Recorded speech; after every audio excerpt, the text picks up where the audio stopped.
I think. I know you do. You. What's improv? You. There. Putting it into words? That's what she said. Listen, I don't know how to put it into words. I thought know you what said it it's is, putting but it into words. I don't really know how to put it into words. I'm not here to these years. You. What's improv? Improvisational acting. Improvisational acting. Yes, exactly. So what is improv? Improvisational acting, also known as improvising. Improv is thinking on your feet in order to react to the unexpected while remaining in character. Oftentimes in TV shows and movies, there will be moments where an actor forgets a line, an actor breaks a bone, they do something, but instead of breaking character and ruining the scene, they utilize whatever the moment gave to them and they go with it. My favorite example is a scene in Supernatural. Everybody here familiar with the show Supernatural? It's awesome. Okay, there's a moment in one of the seasons where Castiel, Sam, Dean, and Bobby are sitting in a diner about to go on a mission. Dean says something to Castiel. Misha Collins forgot his line. And instead of breaking character, he takes a few moments to try and remember the line. He can't remember the line. Instead of breaking character and ruining the shot, he huffs and looks out the window.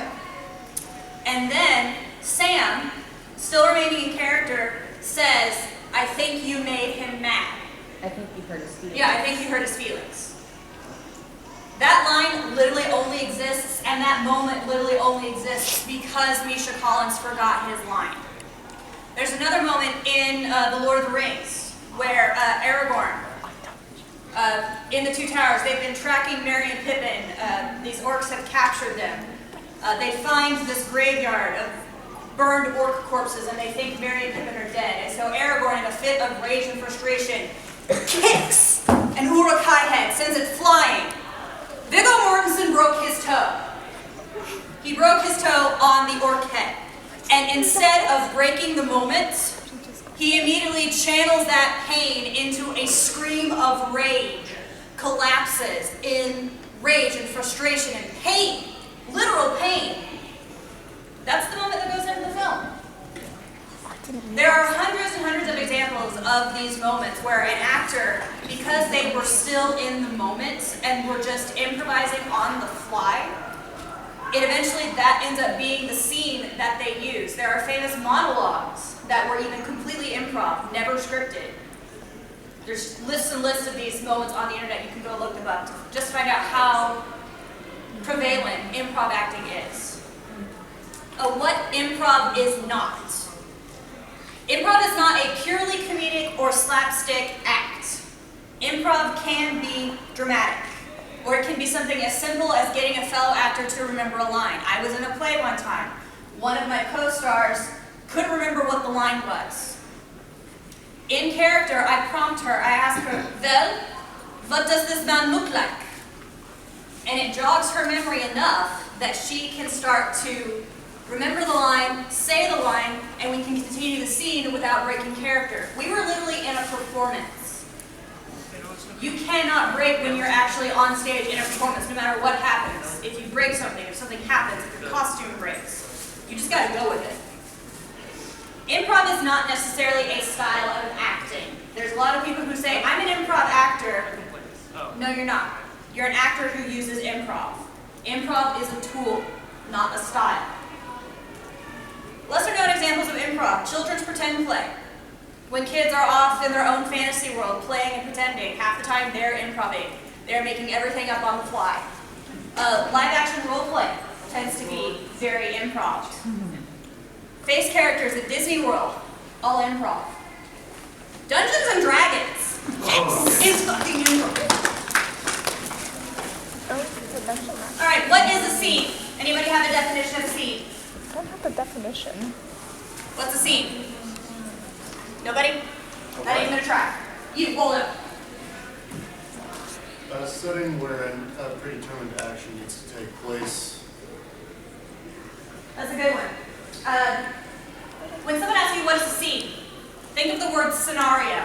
It starts with the word scene. A scene is a snapshot in time that tells us something about the characters that are involved. A scene should tell you who, are you? What? What do you want? When? When is this taking place? Where? Where is this taking place? Is it taking place in a sewer? Is it taking place in a forest? Is it taking place at a busy mall? Why? Why is this important? What piece of information are you giving me that I need to know about you? Scenes should always strive to have a clear beginning, middle, and end. Very structured. Take, for example, it's a very short scene, but a scene could involve two gunslingers back to back. They take 10 paces. They turn and they draw. Beginning, setup, middle, action, end, shoot. Somebody gets hurt. Gun doesn't hit right. Take it from there. What is pantomime? Is anybody familiar with the word pantomime? Christina. That is where you have no vocals going on at all. You are simply moving and reacting to stuff around you without doing any dialogue. That is, yes, one definition of pantomime. Sorry, I haven't been handing out prizes. Woo! Marley Rock! Woo! Marley Rock! So pantomime, yes, it is, as Christina said, when you're doing something without anything. Pantomime is the literal act of giving physical form, weight, size, scent, color, and atmosphere to the imaginary. If you have a dog, how big is your dog? Is it a big dog? Is it a little dog? Is it a vicious dog? Is it a friendly dog? You can tell everything about that dog from what I'm doing without having to see the dog. Is there a fire? Is this room on fire? Oh God, oh God. What's going on around you? The way you react to the imaginary is always pantomime. It doesn't have to be silent. You can be talking. Do you have a ball? How big is your ball? If I throw the ball, do you catch the ball? You also notice how the ball retains the same size between her throwing it to me. It's still the same shape, still the same size. I didn't suddenly turn it into a baseball. That'd be weird. That'd be Unless really you're weird. playing Blubber. Unless you're playing with flubber, and then. Why is pantomime important for acting and for improv acting? Well, it shows the audience what you are experiencing. Are you in a sewer? Is the sewer stanky? Did you just step inside? It allows you to have every prop and set piece you need without having to spend a dime. If you need a door in the scene, you suddenly have a door. As long as you remember to close it on the right side. And open it again from the right side. Did I just break that door? Yes, I did. So things to remember when pantomiming is that you need to over-exaggerate real life, with one exception. Don't milk the giant cow. So you see people, when they're pretending to drive, right? They tend to do this. They do this. This isn't driving. This is milking a giant cow. This is driving. Oh, that's driving on this. Yeah, that's driving. This is not driving. This is milking a giant cow. That's things you need to remember. You want to over-exaggerate real life, but not to the point where you break real life. Keep it consistent. As I said, if you open a door, remember to close the door on the same side. Don't break the door. What size is the dog? If you're petting the dog here, and then you walk off and come back, the dog shouldn't be down here. Still be up here. Unless he's laying down. I could have laid Let's down. lay down, but then you need to explain it, Oh, did you do it?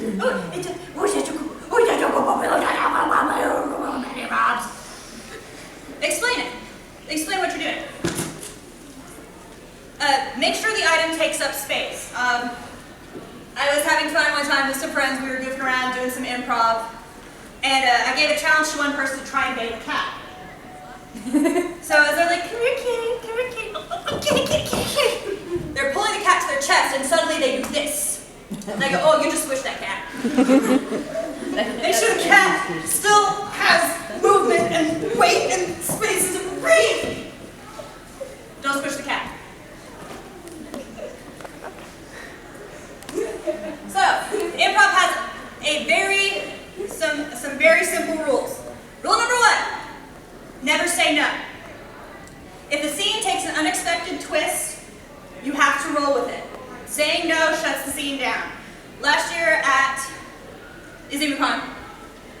we were doing a scene, and the person wanted to start a gunfight.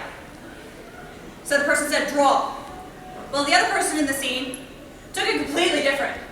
They ran over to the wall and started drawing. I had to shut the scene down immediately because the first person didn't go with it.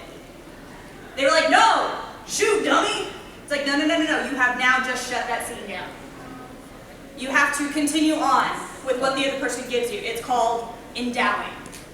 If somebody endows you with a trait, if I say, you are my teacher, sensei, teach me the way of the samurai, suddenly I've established us a relationship.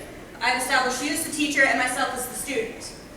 If you then turn around and act like you don't know anything about the samurai, and you try to be the student, suddenly we have a conflict, and not a good kind of conflict.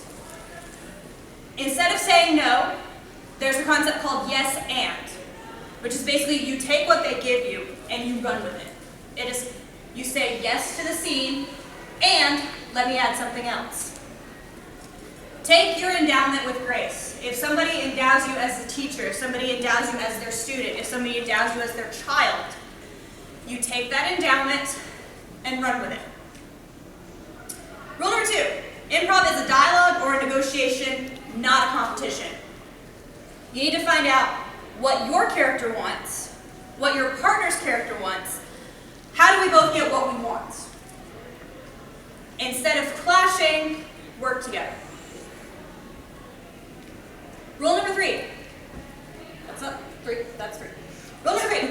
Improv should be safe for the actors, unsafe for the characters. Awesome. Never put yourself or your partner in a place that you are uncomfortable going. If you are improving with a group and you're an established group that improvs all the time, then obviously you can set boundaries and limits. If you notice that somebody is becoming uncomfortable in a scene, try to adjust it. Don't take somewhere where they don't want to go. But at the same time, never let the audience feel that your character is invincible or impassive. If something happens to your character, don't just let them shrug it off. Play with it. Nobody likes characters that don't change. Rule number 4, in nothing, everything. You might not have physical props. You might not have the perfect set. But with your imagination, everything is in your arsenal. Your characters can go anywhere and do anything because there is nothing to hold them back. The limit is your imagination. Rule number 5, and this is my most important rule, never be afraid to fail. This is a big thing for everybody in life. Everybody wants to succeed, everybody wants to do good. But if you take away the fear of failing, you allow yourself to open up to possibility and to do so many things that you never dreamed you could do. You don't have to be funny in improv. This is the biggest thing that people try to do all the time. They try to force the funny. You don't have to be funny. It's not a rule. And I know we don't have time for that right now, so let's see. Where are we at? Okay. We have 15 minutes.